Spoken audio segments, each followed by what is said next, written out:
Never know what might happen in all sorts of environments. Eh? Eh? Are you insinuating something? Insinuating? No, no, no, no. Yes. What Matt is trying to say, I believe, is that there's a good chance romantic antics could break out in such a situation. Hello everybody and welcome back to the channel, or welcome to the channel if you're new here. My name is Deathbite Pony. Today we're hopping back into Arcade Spirits, the new challengers. Without further ado, let's hop in. But I think we need to adjust our strategy a bit first.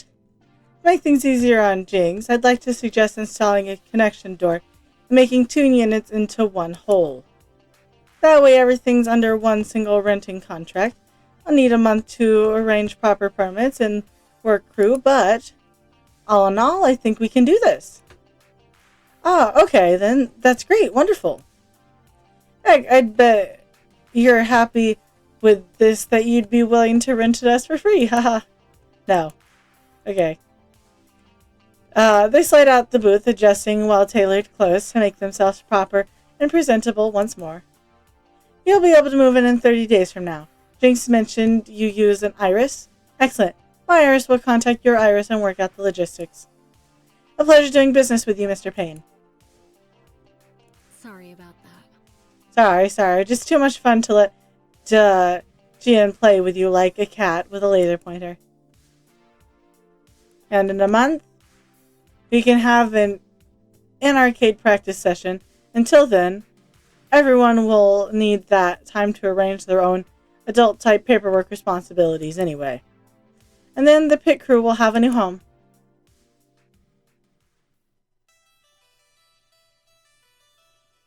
The month slid by quick enough. We gathered for a few hours at GCF's arcade to train, and around various side jobs the team held, taking commuting time into account. Honestly, scheduling is a bit messy. I'm looking forward to using sponsor money to get as many team salaries going as we can to eliminate that problem. But today is moving day. Trucks pull up in front of the building now and then offloading what meager few possessions we have to haul up to apartment 108 and 109. Or as they shall henceforth be known, Pit Crew HQ headquarters. Sounds way cooler than Team House anyway. Probably best to stay out of the way and let the movers work. Just chill in the arcade in the afternoon, let Jillian wrangle the logistics.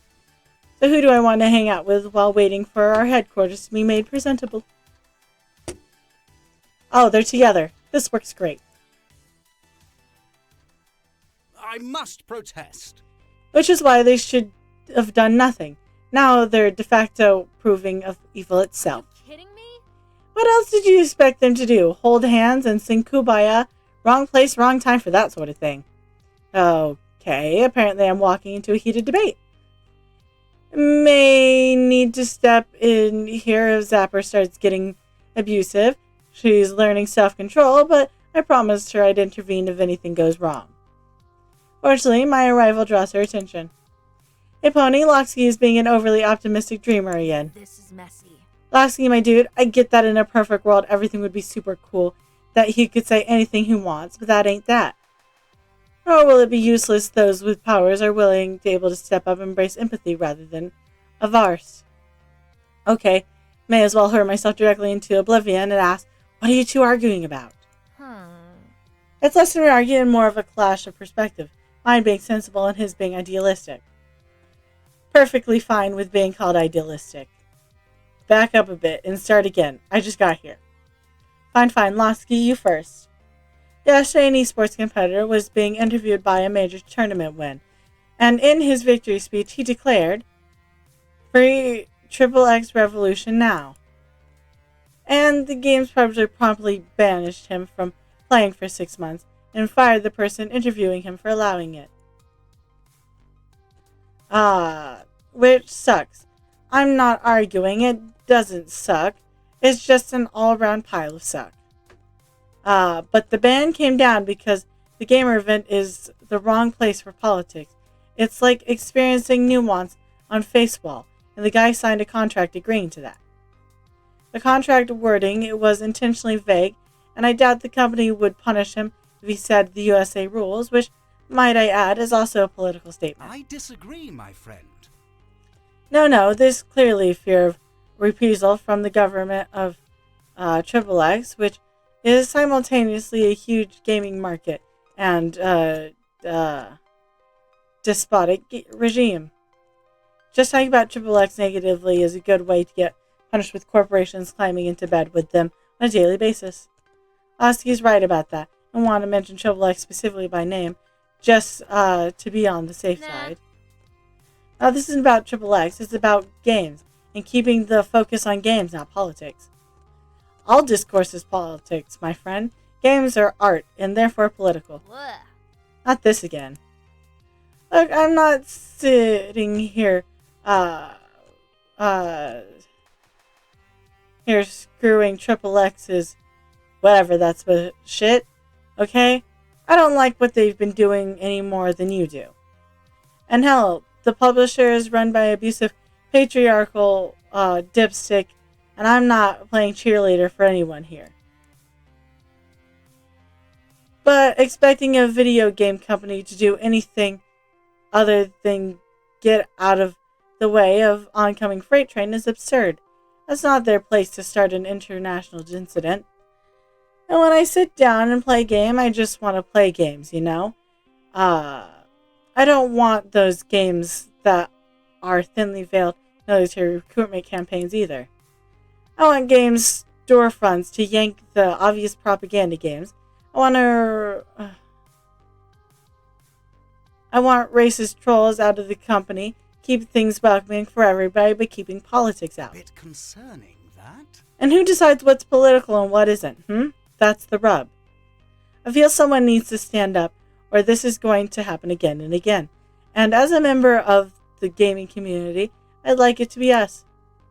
It's also important for those of us who have platforms privileged from which to speak, that we use them boldly against the evils of the world. But we've both ranted enough, haven't we?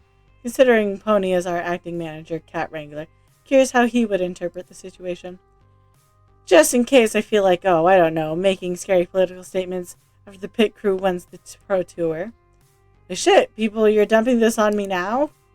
No worries, I support my friends. I'll respect your wishes on the matter, regardless of what they are. You have my loyalty. That will always come first. Yeah, let's not back Death by Pony into a corner on this one. I'm cool with whatever you decide, too. So do you think it's reasonable to disallow politics at gaming events? Or is it reprehensible to silence them? It's reasonable, like it or not. Game companies are expected to provide neutral ground wherever possible. It's reprehensible. People should take a stand for what they believe in, with or without punishment. It's reasonable and reprehensible. Can't imagine it going down any other way, but we don't have to approve of the results. Now getting to this. I think it's both, honestly. The player is saying something Triple X doesn't like, and Triple X is a huge gaming market. I can't see any other possibility outcome for this situation. Every single step along the way stands to reason. The band stands to reason. But it's also a complete mess, and I can absolutely fault the company for getting into the situation to begin with. They back themselves into a corner, you know. They don't have any choice but to censor the players, but that's because they chose to get in bed with Triple X. It's the logical consequence of the decision. If you choose an unreliable business partner, you don't get to be surprised and cry foul when it inevitably goes wrong. So I'd say they did what they had to do to keep their innocent employees from getting hurt, but they should feel the sting of the consequences in community pushback. That's a nuanced perspective, and I can appreciate that. I suppose the outcome is entirely expected, and it is important to consider the well-being of those in the company. I concur, friend. But we're also right in that we should collectively push against this. Speaking up, loud and true. You know, you put into words what I was thinking. I'm bad with words. Glad I have a good words person around. I can't see the company doing anything else, but it's definitely still a shit situation. I'm all for speaking up against it as long as we all understand why it happened. And fuck those bastards who run Triple X. Hear, hear. Living with y'all is going to be interesting, at least, especially with Locksky and I under one roof. I promise not to start any fights, though. Team cohesion above all else. And I'm specifically bunking with Rhapsody, though.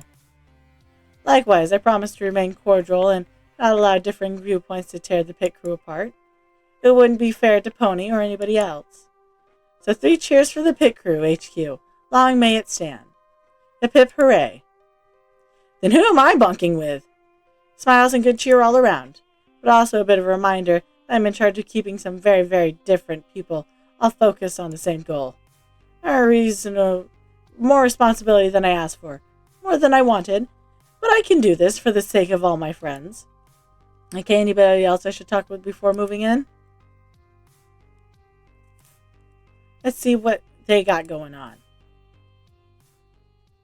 Everybody's favorite pizza slinging couple flagged me down as I entered the pizzeria, ready to serve up my favorite triangle food. Hello. Hello. Look at you putting together a home sweet home for all your friends. Emphasis on sweet. A sweet, sweet gesture from a sweetie pie. That's not that sweet. This is just what pro teams do when it's time to get serious. Right. Keep telling yourself it's all cool. Professional business ambition. Management. Macroeconomics. Alongside all the money matters, you'll be living with your friends. Can't think of a better arrangement. Good. Why, Ben's my best friend in the whole world, and I live with him. That's true. Both the friendship and the homeowner status will be... Well, we rent technically. Speaking of renting, Jen mentioned that they hired you to run this place. I thought you two owned Good Clean Fun. Co-ownership. Manage the nitty-gritty. They manage the bigger picture. We're hired guns. Here to support Chinatown as best we can. Jen's an old friend back from when I was taking night classes in company management. Ben and I know a thing or two about running a hybrid business, so when Jillian mentioned the need for a multi-purpose community center to provide basic services, well, we suggested this enterprise: food, fun, and laundry. Well, it all worked out. People are always coming in and out. It's a nice communal space, even if the smells sometimes cross-contaminate. That is Death by Pony and yourself will be having communal area now for you and your friends. Too true. You and your new home surrounded by those close to you, living in cozy quarters, elbow to elbow, nice and cozy, privately. Wink, wink, nudge, nudge, right? Ha! Never know what might happen in all sorts of environments. Eh? Are you insinuating something? Insinuating? No. Yes. What Matt is trying to say, I believe, is that there's a good chance romantic antics could break out in such a situation. Not that we're suggesting you had uncouth motives in assembling this arrangement, just that, well, things happen, you know? Oh. Well, maybe. I hope. Listen, it's not something I'm banking on, but things do happen. It's crossed my mind once or twice, or 300 times. But above all, I respect my friends' boundaries more than my personal desires. Exactly. And a good friendship is the first step towards romance. Trust me, before I met Ben, I tried diving straight into romance with total strangers, dating websites and the like. Results were mixed at best, and then I realized the love of my life was right under my nose. Literally, he sat one row down from me in economics class. We're not saying you have to flirt it up with a friend, but it might be a good place to start. Look, you're in a great situation for that now. You're far more likely to find someone if you already know you can live with them and not murder them in their sleep. Fair enough. That does stand to reason, I guess. Heck, all the classic romances didn't launch immediately into the lovey-dovey. Consider the great works of romantic literature. Sam and Diane, Monica and Chandler, Niles and Daphne. Mulder and Scully. Ooh, also Jerry and George. Not sure about that last one, Matt. You have your canon and I have mine, Ben. Admittedly, we strictly interpret the universe of human relationships through the lens of 90s television sitcoms. Wait, The X-Files was a sitcom? The show certainly got laughable as time went on. Okay, I get it. I've watched plenty of shows, sitcoms, or otherwise. Know that what I want in terms of love. Why the old birds and the bees pep talk from you two specifically? Well, is there anyone you've got your eye on? Not committing to anything, no, but call me curious. Who tickles your fancy? Oh, I see. You're just trying to get me to spill the tea. Bingo, Ben and Matt sheepishly grinned. It makes sense. They've been watching all of us interact day in and day out. And if I had their vantage point, I'd be asking those questions in my head too. Fine, consider it spilt.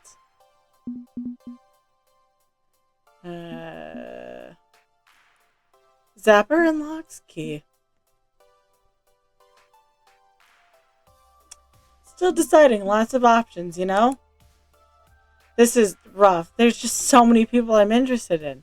And choosing is going to be, well, a little bit of a thing. Ooh, someone's thirsty.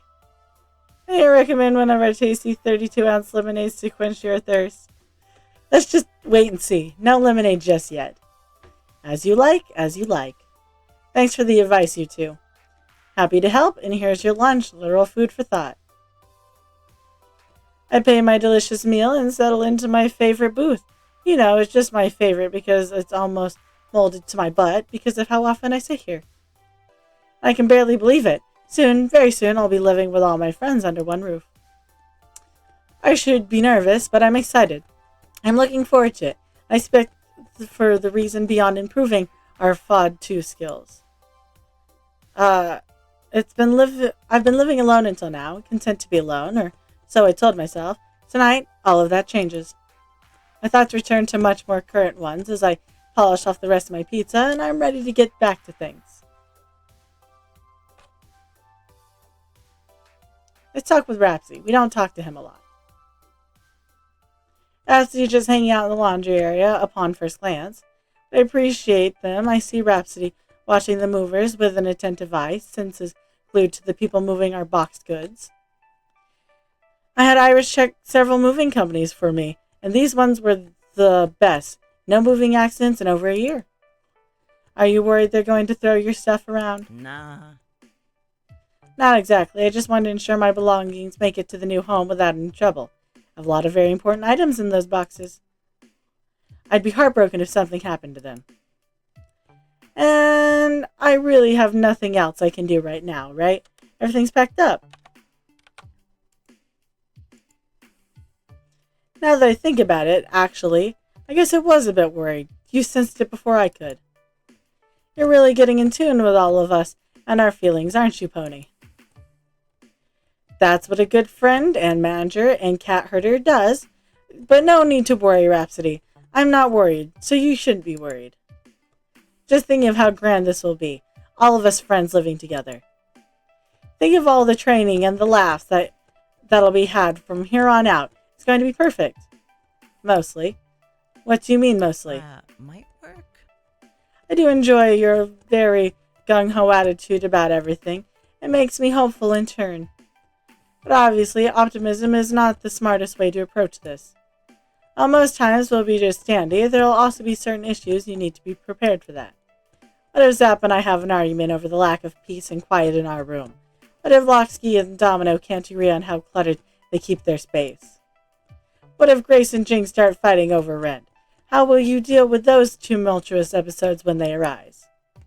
Well, adults will communicate. I've had a fight ring installed just for this, as I haven't really thought about it. Will be funny. I know space is limited, but it's not like I haven't thought about this. That's why I made sure to have a genuine wrestling ring built right in. If anyone has a problem, we'll settle it in the ring. Winner wins the argument. 2 participants enter, 1 solution leaves. Flawless victory. Who runs the pit crew town? Well, that's disappointing. Cute, but I was asking you seriously. Rhapsody takes a deep breath and a moment to mull over my words. They seem hesitant, but wanting to continue this conversation. I don't mean to overstep, Pony. I've lived firsthand with this experience, and sometimes it gets ugly. You mean when you lived with Team PTW? Rhapsody nods, a slight sadness in their smile. No matter how cheery and great it seems at first, there are things you can't possibly know about those who you are moving in with. We all have our secrets. PTW certainly had theirs. I didn't realize how awful they all were until I lived with them.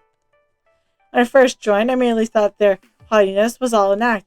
Most of us tend to inflate our personalities when we're in the spotlight. I thought it was all for show. But, as we know, it's not. It's not a good look. I saw them harass and abuse others in the community, Constantly winning is all that mattered to them, and they did everything and anything to do so. Sabotage and manipulation were always on the table with them.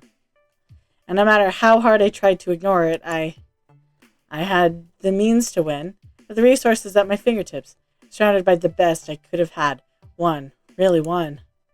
But in the end, I just couldn't deal with it. Wait, I thought you said they kicked you out. They did. After I gave up emotionally, my skills and performance tanked. The harassment turned me into thinking I would inspire me to do better. It was my fault. And it didn't. Eventually, they officially removed me. I constantly think, what if? What if I had stayed? What if I had just done something? Would it have changed anything? Sure, what if you ended up winning? Those are unreasonable expectations to put on yourself. Playing the what if game will get you nowhere, Rhapsody. You're smart enough to see that. Yeah, that's true.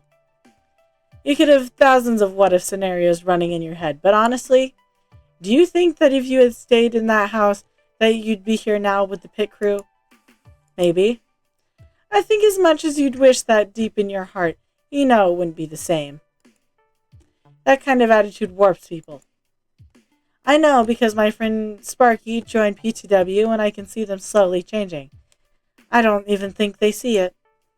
So if you had stayed with P2W, you wouldn't be the great friend I know now. I see your point. Yeah, you're right. That makes a lot of sense. More sense than I'd like to admit. Regardless, I'm done dwelling on the past for now. I have new things to focus my energy on. I need to elevate my skills in FOD too. It's not just about your performance. The joys of FOD. That's always have a partner. Doubles. Yes, that's true. It's been singles all my life. I've never tried to achieve greatness in a doubles team. What if we switch it up? This new game brings new challenges. Maybe if I can't do it alone, you can reach success with a friend. You're not alone, Rhapsody. Our success is your success. We all work together to win. I hope you enjoyed today's video, and if you did, remember to hit like. That way I know you're enjoying the content I'm making. Remember to subscribe. That way YouTube brings you back here to see what happens next, and I won't take up any more of your time. I hope you have a good day. I'll see y'all next time. Bye-bye.